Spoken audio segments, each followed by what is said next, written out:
নিজেদের গুনাহ মাফ চাওয়া, ইস্তেগফার করা। আল্লাহ তাআলা নিজে কোরআনুল কারীমের মধ্যে ইরশাদ করেছেন, ফাকুল তুস্তাগফিরু রাব্বাকুম ইন্নাহু কানা গাফফারা।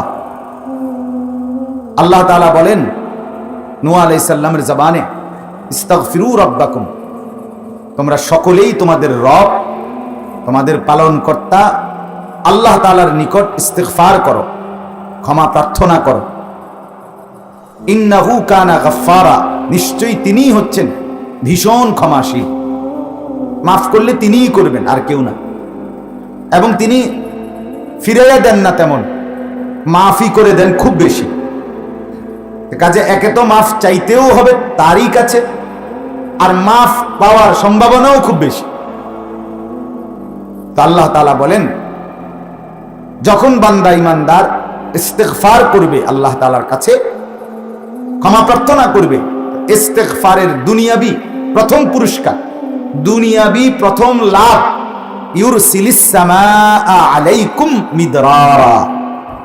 এটা করে এক নম্বর লাভ, নগদ লাভ দুনিয়াবি, যে আল্লাহ তাআলা তখন পরিমিত মাত্রায় প্রয়োজন অনুপাতে আসমান থেকে বৃষ্টি বর্ষণ করবেন। আচ্ছা বলেন, এর চাইতে পরিষ্কার কথা আর কেমনে কইতো? আর কি বাংলায় কইতো? আপনি কর, বলেন না কেন? আল্লাহ তাআলা বলেন ইস্তেগফার করো, আমি ভীষণ মাফ করে নেওয়ালা। আর ইস্তেগফার যখন করবা, তো আমি আল্লাহ তাআলা প্রথম দুনিয়াবি পুরস্কার দেব, পরিমিত মাত্রায় প্রয়োজন মতো বৃষ্টি দান করব। তাহলে এখন বলেন, প্রয়োজন মতো বৃষ্টি, কিছুটা বৃষ্টি আমাদের এখন দরকার কিনা বলেন? কি পরিমাণ গরমে আল্লাহর বান্দারা, গোটা মাখলুক কষ্ট পাচ্ছে, কি প্রচন্ড গরম। তাইলে হযরতের শেষ কথার থেকে আমি বললাম, আমাদের উচিত এখন ইস্তেগফারের মাত্রা বাড়ানো। তাইলে আল্লাহ তাআলা পরিবেশ ঠান্ডা করে দিবেন, আসমান থেকে বৃষ্টি বর্ষণ করবেন।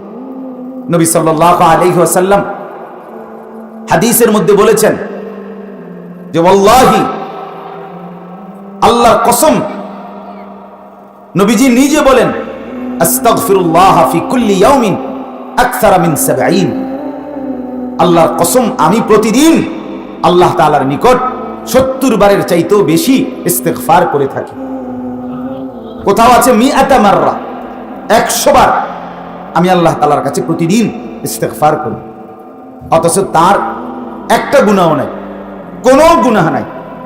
নবীজি মাসুম, সমস্ত আম্বিয়ারা মাসুম, নিষ্পাপ, কিন্তু তারপরেও নবীজি বলেন, আমি আল্লাহ তাআলার নিকট 70 বারেরও বেশি, আরেক riwayate 100 বার আমি প্রতিদিন আল্লাহর কাছে ইস্তেগফার করি। তাহলে আমাদের কি পরিমাণ করা উচিত? আমাদের গুনাহ আছে কিনা বলে? আমাদের গুনাহ এমনি আমরা মনে হয়নি, আসেনি মনে হয়। আমাদের বছরে 1-2টা গুনাহ হয় তো না? কথা বলেন না? কাইকে কাইকে গুনাহ, এই তো বাংলা কথা, ডাইরেক্ট তর্জমা। কাইকে কাইকে গুনাহ, সোজা কথা। তাইলে আমাদের, আপনার কদমে কদমে, নিঃশ্বাসে নিঃশ্বাসে গুনাহ, গুনায় গুনায় আমাদের জিন্দেগি ভরা। কিন্তু তা মোচন করার জন্য ইস্তেগফার দিয়ে আমাদের এই ফিকির কম। এই জন্য ইস্তেগফারকে জীবনে লাজিম বানান। কোরআনুল কারীমের মধ্যে আছে, আল্লাহ তাআলা বলেন, ইস্তাগফিরু রাব্বাকুম সুম্মা তুবু ইলাইহি ইউমাত্তিউকুম মাতাআন হাসানা। তোমরা আল্লাহ তাআলার নিকট ইস্তেগফার করো, তওবা করো। আল্লাহ তাআলা বলেন, ইউমাত্তিউকুম মাতাআন হাসানা, আল্লাহ তাআলা দুনিয়াতেই তোমাদেরকে দেবেন তোমাদের সকল কিছুর মধ্যে সর্বোত্তম উত্তম যা কিছু দরকার সব দিবেন। মাতাআন হাসানা, যত কিছু প্রয়োজন দুনিয়ার উপভোগের জন্য, দুনিয়া ভোগ করার জন্য, তার মধ্যে সবকিছুর মধ্যে উত্তম পবিত্র যা সর্বোৎকৃষ্ট, আল্লাহ বলেন ইস্তেগফারের বরকতে আল্লাহ তাআলা তোমাদেরকে তা দান করবেন। তাহলে আমাদের দুনিয়ার সুখ, দুনিয়ার সমৃদ্ধি, দুনিয়ার আরামের জন্য ইস্তেগফার দরকার, আখিরাতের মুক্তির জন্য ইস্তেগফার দরকার। কোরআনুল কারীমের মধ্যে আছে, আল্লাহ তাআলা বলেন, যে বান্দা ইস্তেগফার করবে আল্লাহ তাআলার কাছে, বিনিময়ে উলাইকা জাযাউহুম মাগফিরাতুম মির রাব্বিহিম ওয়া জান্নাতুন তাজরি মিন তাহতিহাল আনহারু খালিদিনা ফিহা ওয়া নি'মা আজরুল আমিলিন। আল্লাহ তাআলা বলেন, বিনিময়ে আমি আল্লাহ ইস্তিগফার করিলে আমার সেই বান্দাকে আমি মাফ করে দেব এবং অনন্তকাল ঝর্ণা ধারা বেষ্টিত জান্নাতে প্রবেশ করায় রাখব। তাহলে ইস্তিগফারের দ্বারা কি বুঝলেন? দুনিয়াবি আরাম, মাতাআন হাসানা, উত্তম যত উপকরণ দুনিয়ায় দরকার সেটাও মিলবে, দুনিয়ার আরাম আয়েশ। আবার আখিরাতে অনন্তকালের জান্নাত নহর বেষ্টিত। আল্লাহ তাআলা বলেন এটাও ইস্তিগফারের বরকতে মিলবে। সুম্মা তুবু ইলাল্লাহি জামিআন আইয়ুহাল মুমিনুন লাআল্লাকুম তুফলিহুন। আল্লাহ তাআলা আরেক আয়াতে বলেন, হে ঈমানদারেরা, মুমিনরা, তোমরা সবাই আল্লাহ তাআলার দিকে ফিরে আসো, তওবা করো, সকলেই ইস্তিগফার করো। আল্লাহ বলেন এতে কি হবে? ইস্তিগফারের বরকতে, তওবার বরকতে লাআল্লাকুম তুফলিহুন, তোমরা সকলেই সফল, কামিয়াব, কৃতকার্য হবে।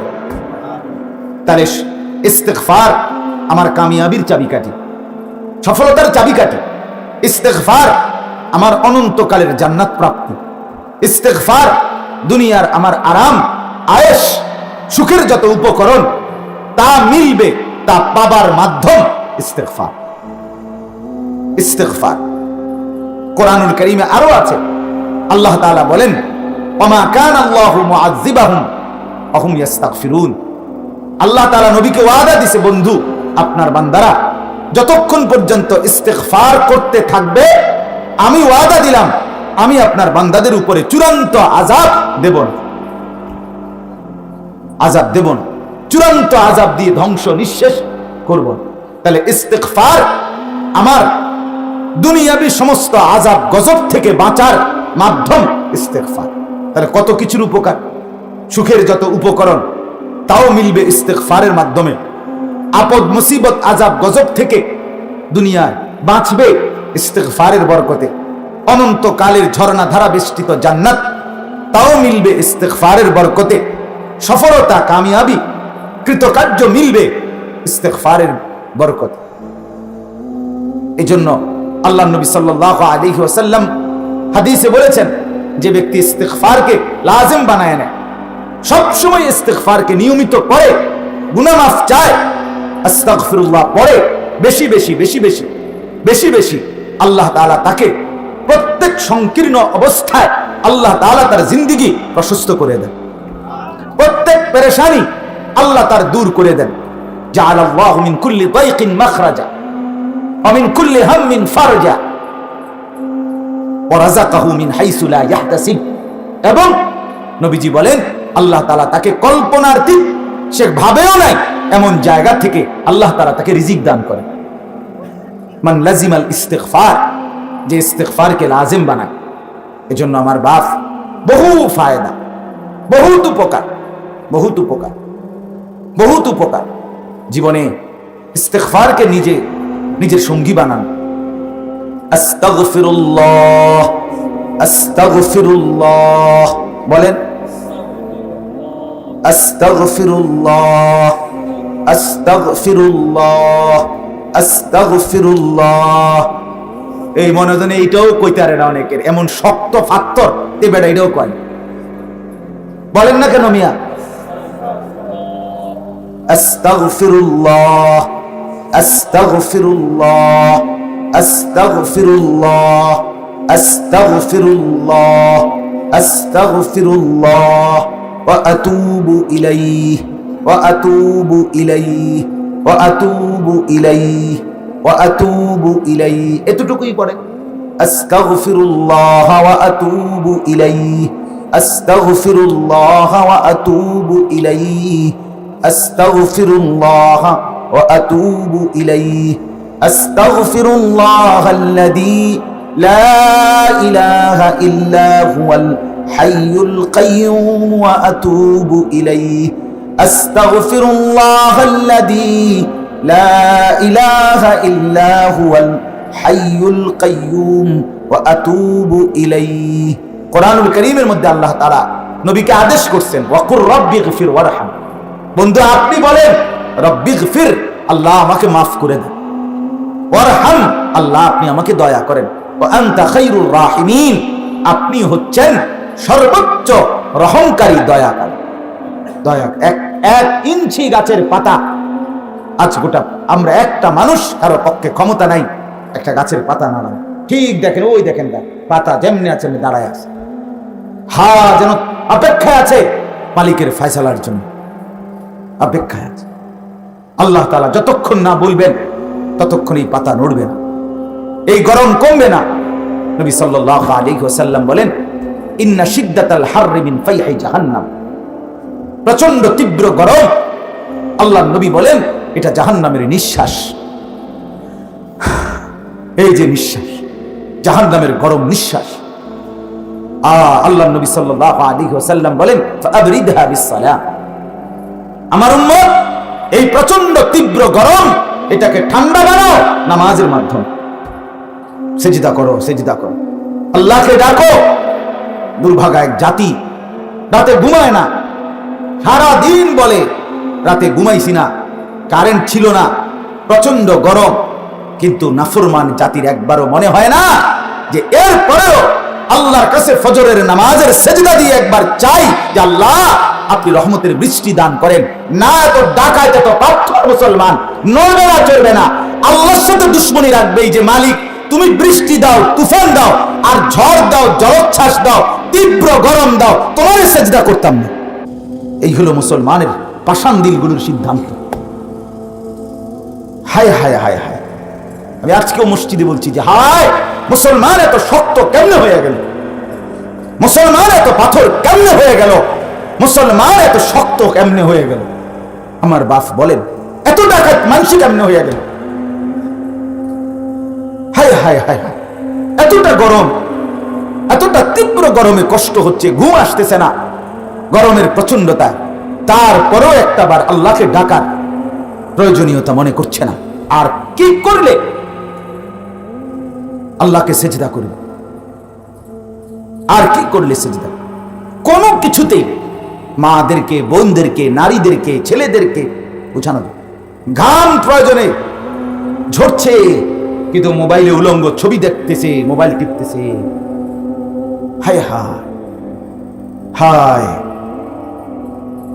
বেপর্দা নারী বেপর্দাই চলছে, অসভ্য নারী তার অসভ্যতা চালু রাখছে। কি গরম কিসে, তার কথা হইল আল্লাহর সাথে কোনো আপোষ নাই। নাউযুবিল্লাহ, আল্লাহকে ডাকার কোনো দরকার নেই, অথচ রব্বুল আলামিন বলছে আমাকে ডাকো বান্দা, ইস্তিগফার করো, ইস্তিগফার করো, আমি পরিমিত বৃষ্টি দেব। ইস্তিগফার করো, আমি আযাব দেব না, কষ্ট দেব না। আমি ইস্তিগফার করো, আমি সুখের সব উপকরণ দুনিয়ায় দিয়ে দেব। ইস্তিগফার করো, অনন্তকালের জান্নাতটাও দিয়ে দেব।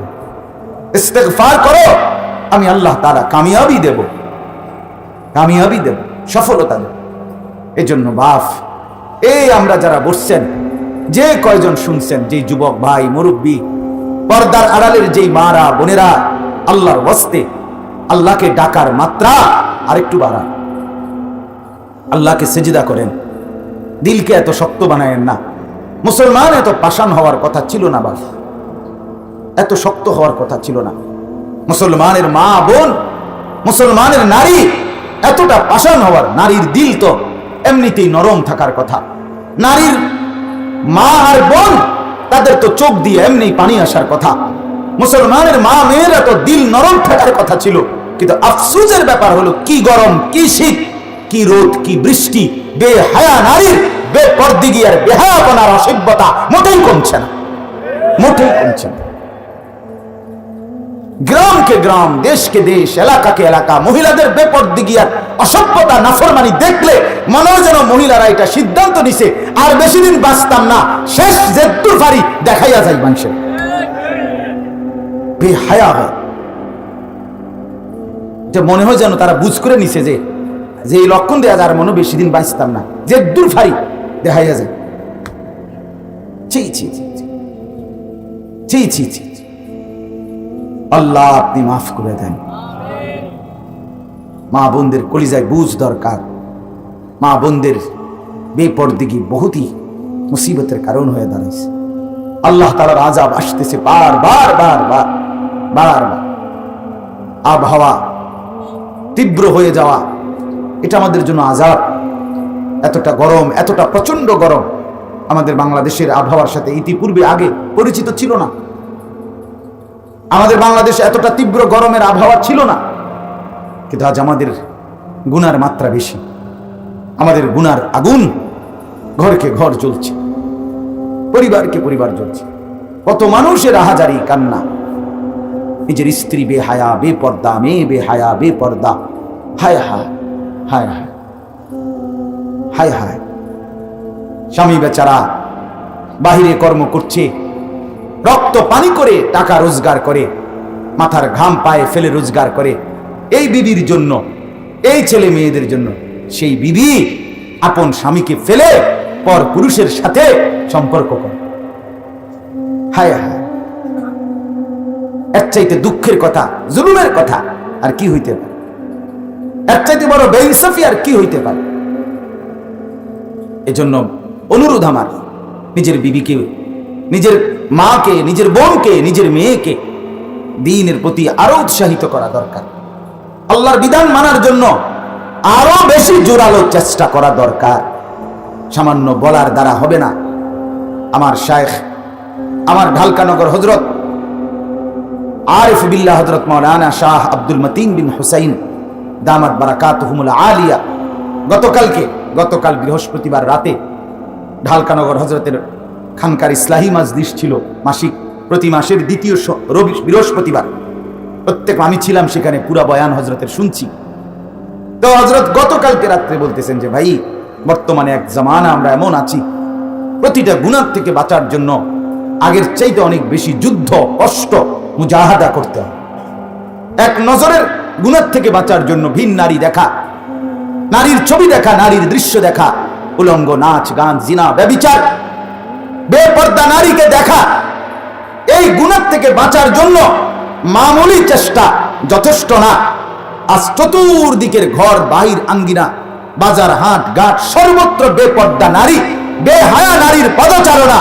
এই অবস্থায় নিজেকে বাঁচানোর জন্য সামান্য চেষ্টা যথেষ্ট না। যুবক, যুদ্ধ করতে হবে, যুদ্ধ করতে হবে, যুদ্ধ করতে হবে। মরে গেলে মরে গেছি মাওলা, কিন্তু নজর খেয়ানত করব না। সাধারণ চেষ্টা যথেষ্ট। বললাম না, মহিলারা বেশি অস্থির হয়ে গেছে, মুসলমানের নারীরা বেশি অস্থির হয়ে গেছে, এরা বেশি বেহায়া বেড়ে গেছে। এদের হিসাব হইলো আর বেশি দিন থাকবে না, বুঝতে এরা বেহায়াপনার উৎসব বন্যা বহায় দিচ্ছে। আল্লাহ আমাদের মা বোনদেরকে বুঝ দান করেন। স্বামী বেচারা যদি বিদেশ, স্বামী বেচারা বিদেশ, 12টা বছর, 10টা বছর, 5টা বছর তুমি বিবির মুখে হাসি ফুটাবার জন্য, সন্তানগুলোর মুখে হাসি ফুটাবার জন্য রক্ত পানি করে টাকা রোজগার করে, সেই বিবি যদি পরকীয়া প্রেম করে, অবৈধ পুরুষের সাথে সম্পর্ক করে, তো ওই স্বামী বেচারার সারা জিন্দেগির কষ্টের আর কি থাকলো? তাই ওই অসভ্য নারী তাইলে কি বরবাদ করলো? নিজের আখিরাত নষ্ট করলো, স্বামীর দুনিয়াও বরবাদ করে দিল। প্রতিনিয়ত আমরা শুনতে পাই বাপ প্রতিনিয়ত কাঁদে। দয়া করে আরেকটু আরেকটু আরেকটু আন্তরিক হওয়া দরকার। নিজের বিবি, নিজের মেয়ে, নিজের স্ত্রী, নিজের মা, নিজের বোনকে এভাবে ছেড়ে না দেওয়া। মেয়েটা কোথায় যায়, বিবি কোথায় চলে, বোন কোথায় যায়, কোথায় ঘুরে ফিরে। আজ যদি পুরুষ অভিভাবক দায়িত্বশীল, উনি যদি আরেকটু কঠোরভাবে নজর না রাখে, এই সমাজ টিকবে না, এই সমাজ টিকবে না, এই পারিবারিক প্রথা থাকবে না। জিনার ব্যভিচার যে সমাজে ব্যাপক হয়ে যায়, অশ্লীলতার বেহায়াপনা যে ঘর, যে ফ্যামিলি, যেই মহল্লা, যেই এলাকায় ব্যাপক হয়ে যায়, তো অচিরেই পারিবারিক বন্ধন আর থাকবে না, আর থাকবে না। এজন্য দয়া করে বারবার আমি সবসময় এই কথাটা বলি, যখন যেই মুসিবতটা আসে, এখন আমাদের তীব্র মুসিবত, এই যে গরম তো প্রচন্ড গরম, বন্যা তো প্রচন্ড বন্যা, জলোচ্ছ্বাস, ঘূর্ণিঝড় তো সাংঘাতিক ঘূর্ণিঝড়, মহামারী তো ভয়ঙ্কর মহামারী। অর্থাৎ আল্লাহ তাআলা বারবার বারবার বারবার অ্যালার্ম বাজায় বারবার রেড সিগন্যাল দেয়, বারবার ঘন্টা বাজায়। আল্লাহ তাআলা কিছুদিন পর পর আযাব দিয়ে, মুসিবত দিয়ে দিয়ে আল্লাহ তাআলা আমাদেরকে বুঝায়, বান্দা ফিরে আয়, ফিরে আয়, ফিরে আয়, বান্দা ফিরে আয়।